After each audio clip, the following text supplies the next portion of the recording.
I'd like to welcome to the stage now Director Chinonye Chukwu.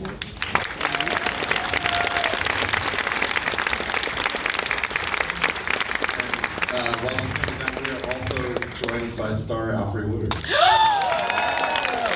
Everybody wants to come back now, watch.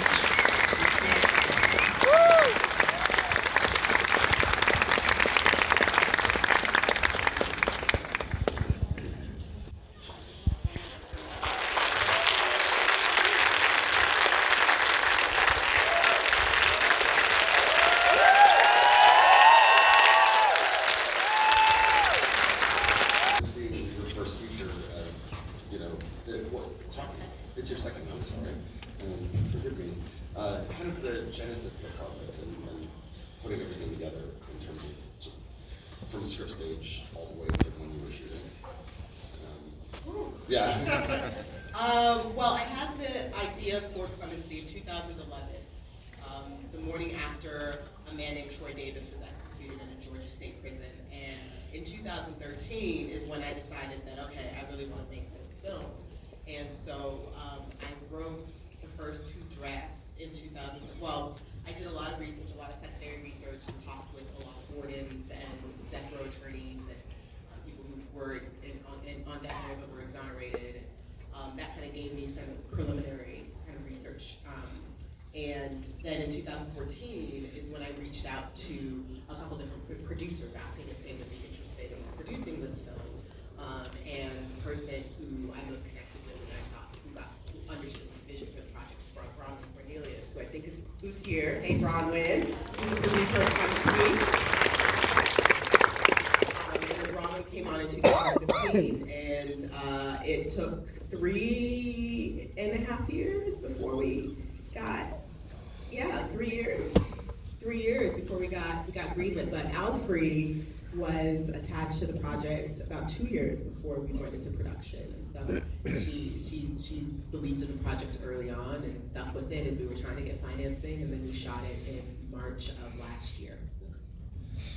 You can feel it, you can see it on the screen, the collaboration between the two of you. The performance is so striking and it's so sewn into the fabric of the film. And I was wondering if you could speak a little bit about, being on it for 2 years, both of you, how you work together, what you brought during the script stage versus on the set, on the screen. Okay. I think the most important thing that Alfre and I did together was we took a trip to Ohio, and we went to Ohio and spent a couple days there and talked with several different wardens and a director of corrections, and we visited a couple different prisons and talked to some men who are currently on death row, and and people were very candid about their experiences, these very experiences, and it was very emotional. And I think that was an experience that we tapped into during production. And in addition to that, Alfre and I also met quite frequently before production, and we talked about the emotional nuances of the script. So for me, by the time and also that was a time when Alfre was great in reworking some of the moments and some of the lines that felt truer to her. And one of my favorite lines in the script is when she says that I am alone and there's no one to fix it.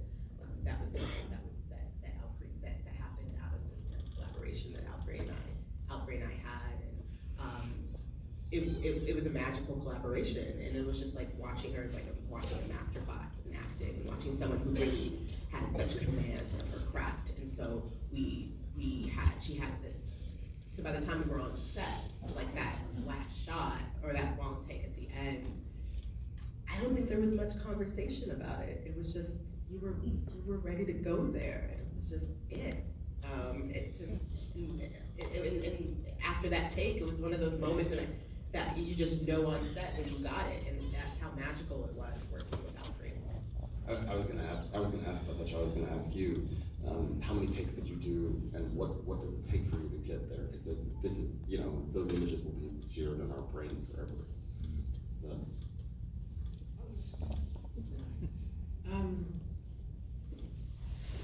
The trip to the prisons, meeting incarcerated women and men, medium incarceration, maximum.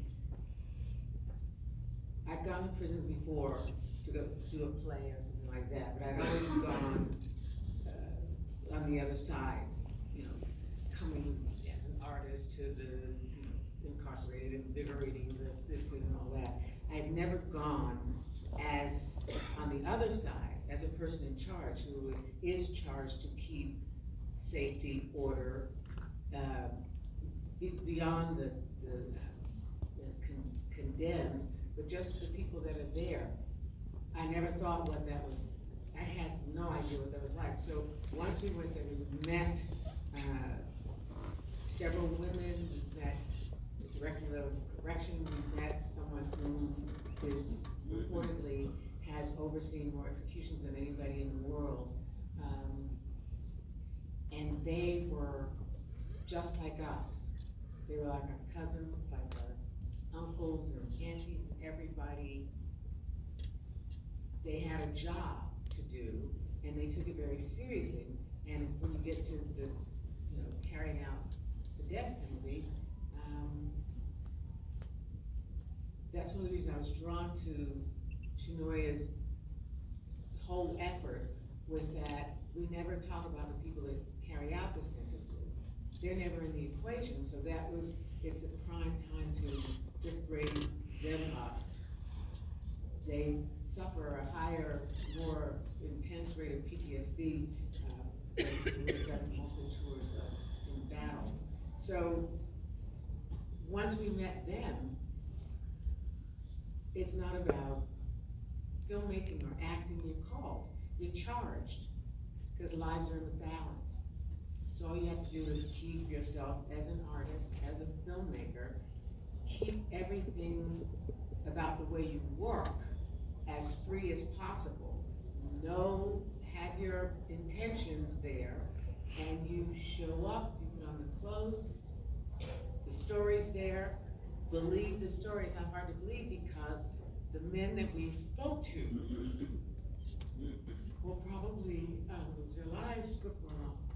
The women that we spoke to, they come from mental health, come into the being a ward for mental health and social work. You always imagine it's not girls that just like to torture frogs or something. They're us, and there's a dignified way to make the barbarism, to carry out the barbarism, and it's just that thing. It's how do you kind of keep the drive going on set in terms of bringing that, given that you also have the job to do, you also have this job to tell the story? I actually don't think it was hard on this set. I mean, surprisingly, there was a lot of joy. I mean, and I know my cinematographer Eric Bronco and I were very intentional about keeping our own joy so that everybody else, I mean, there were some times in between takes we were dancing, not their execution scenes, but not those scenes. Aldous Hodge, who did an incredible job. Yes. So good. I mean, he did such an incredible job. You would be shocked at how damn perky this man is. I mean, he is the happiest person. I mean, during the scene where he attempts suicide, in between those takes, like he's on the ground screaming, I say when I die, and then I say cut, and he's like, oh, and that's like, all right, how y'all doing? Like, it's awesome. But that's another person who has such command of his craft. And so I think that, I've talked to him about it afterwards, and I think that even he was also intentional about keeping the joy, so he doesn't have to carry that stuff with him when he leaves set. I'm gonna open up to the audience. Did you want to add before? Okay, so one of the days that Wendell and I were doing our bed scene, we had a full on, it was hot. I don't know why she didn't put our sex scene in. Because I was happy to do like grown up sex. It wasn't all gauzy and like calisthenics. It was, cut to the chase, get the job done, and we did it. Maybe the director's cut. But Wendell she was playing music, and somebody turned on Olatunji. You know Drums of Passion, Olatunji? Oh, you can go online, it's fabulous, it's from the 70s. And we started to dance. Well, Wendell started to just like, it was before twerking, it's that, we all in the 70s used to take African dance classes. Wendell jumped up and just, he was on the floor, he bent back on the floor, you know, doing that thing, and it was all fun and games. So the next day, he came to work on a cane.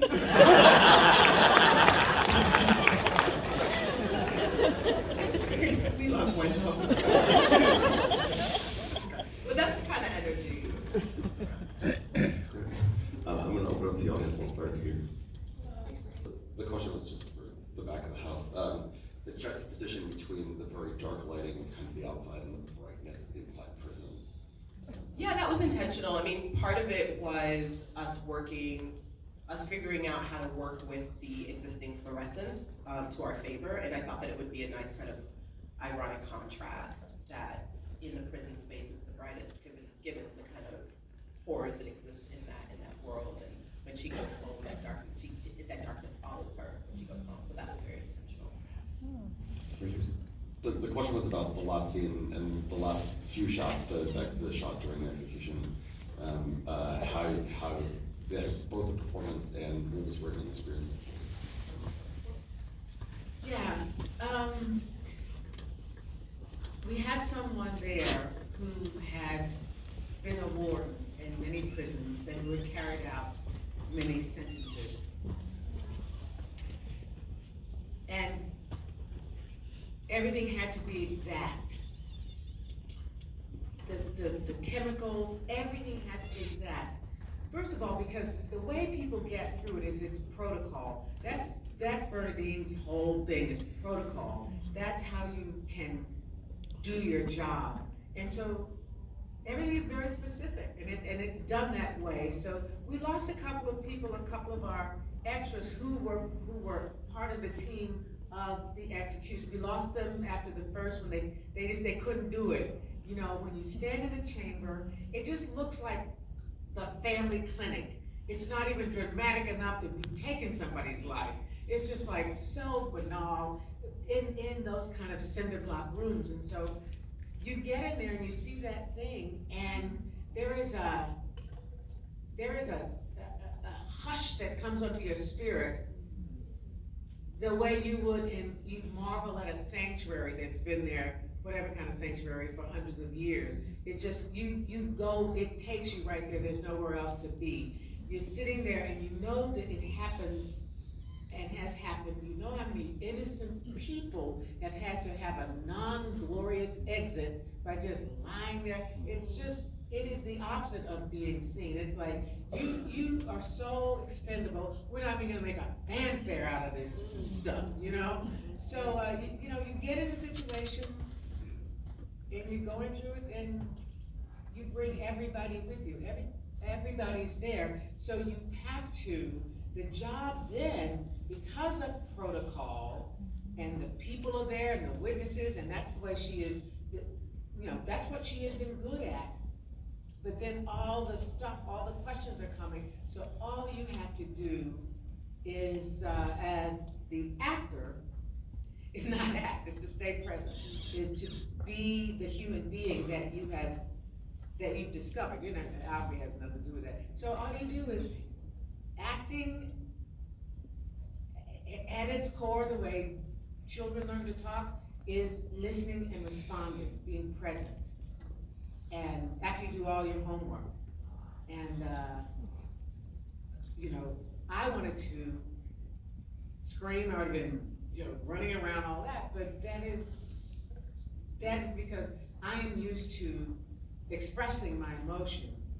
So when you live as a person that keeps everything not only in check, but unacknowledged and bottled up, and then you have a person put the camera where it should be and say, you know, because that was the very last take, and just say, I'm just gonna stay on for this one.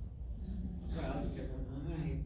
And so, because I'm Bernadine, you just keep being Bernadine until somebody says, Well, and I said until the physician says warning, and I didn't tell Alfre when that was gonna happen. And so the only person in the room who knew was the acting like physician, and I gave her time, and I said, okay, at this second mark, go ahead. Did you live call it for him, or did he just say it? Yeah. No, they just said it. I Okay. didn't call it. Yeah, she just said it. And it was. But everybody else in that chamber was doing the same thing. Yes, absolutely. Nobody was themselves. Nobody, it was just, nobody, we weren't working. Yeah. Nobody was working. Everybody was fully present.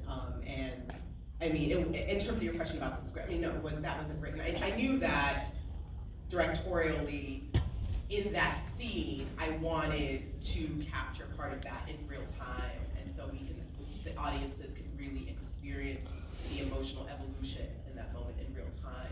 But for me, it wasn't until we started shooting, that it became clear to me, after we had cut that one scene in the middle of the film, that it became clear to me that, oh, okay, that's the moment, and it has to stay on Bernadine, and because we need to experience this death through her and with her in real time. And yeah, we just did it. We have time for a couple more. Right here? Yeah. The question was, do you feel like you parallel with the character at all, the way that she takes her work home and carries that burden? No, I take off my costume even before I get my costume off. Cut, I'm Alfre. I don't use myself when I work either. I don't do that thinking of your dog getting run over to get emotional kind of thing that some people do.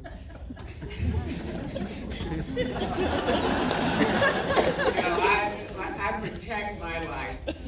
But I must say this, I was able, because if you're really working, you're telling somebody else's story, you're finding their reality, so it's easy to let it go. All of those things come through us as actors. It's passing through us like a weather condition. We hope it sticks with you, with the story, but it has to pass through us.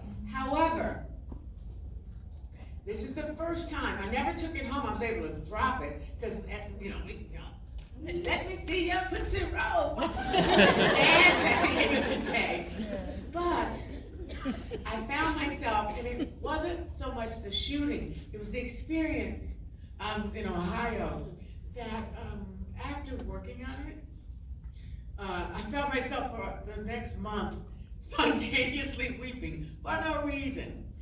I was happy living my life, doing everything, but suddenly I just go, and I would just weep. But you're weeping for all of us. You're weeping for the world. You're weeping.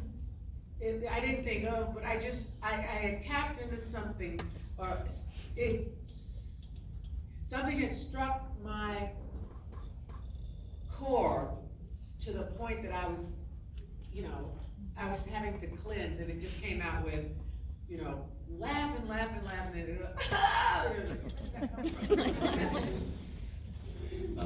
We have time for one more. So I'll sum it up as much as I can. I'll say that, the real question is kind of how did you bring the lens of being two women of color and being females just impact the tone of the film, impact the look, where your perspective, where you're coming from on the film. I mean, my intention was to tell a story of people's humanities, and me being a Black woman, I see the humanities in other Black women, and I don't live my life talking in monologue about being a Black woman.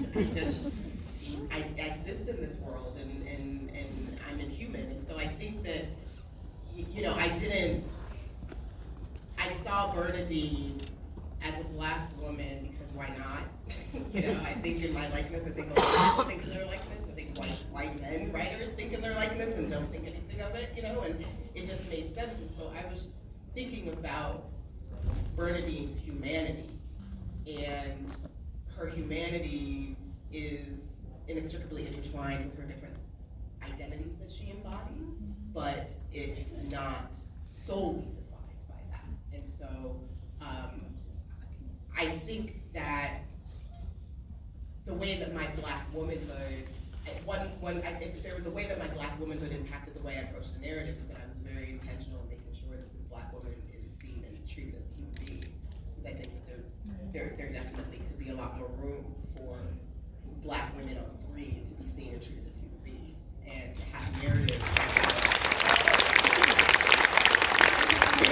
are not solely defined by them being Black women. You know, that there's this story is about so much more and so complicated, and people beyond Black women can see themselves and feel in this, and it just so happens that it's this Black woman who's this vessel in the story. And so I don't know if that's answering the question, but I think there are 8 women wardens in the state of Ohio, and I think 5 of them are African American women.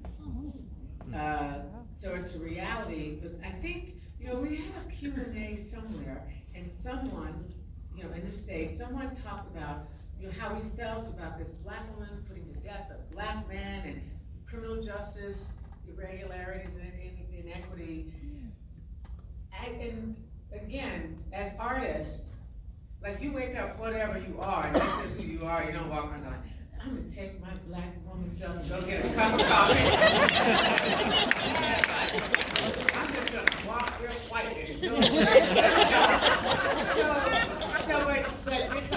It's people's flavor and how they see the world and express themselves. But I think it's interesting that it ended up that, so we work specifically as an artist, filmmaker, writer, cinematographer, when you work specifically, it becomes universal. Rather than trying to start out universal to make everybody. So the fact that you approached it that way, it ended up how it should be, because it helps. What we need to have is the conversation. And if it was a white man killing the Black guy, or a white woman doing that, people would still, we have this tendency in the States to be fixated on race, and we're all technically DNA related. It's a nation of mongrels. That's why who we are. All of us that have been there all this while. So, but we get off subjects because it's always about that. So with this, we can cut to the chase of talking about state-sponsored murder, if you feel that way, or upholding the law, or getting sort of closure for victims. So we can focus on that instead of on which gender killed who and didn't, and did they need killing. And that's also the significance of the parents of the officer who was killed, the mother being a Black woman and the father being a white man. So we can just focus on the humanities involved and the complexities. We can focus on a different kind of complexity in the situation, and not make it easy for viewers to define the story or define their experience solely through racial and or gender terms. But it makes it much more complicated, and it makes it more difficult for you. It doesn't let you off the hook, essentially.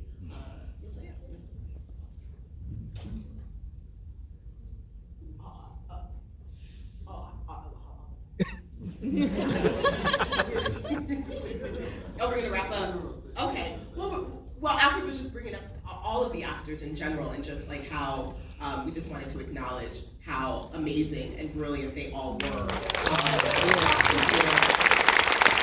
Whether you had Brooks, okay, or were the lead, it's just everybody really was fully present and brought it, and we just wanted to acknowledge all of them as well. And I think, is Alex Castillo here? I think, Alex is one of the actors. I thought he was gonna be here. Okay. It was Jimenez. He played Jimenez, Mr. Jimenez, in the opening scene, yeah.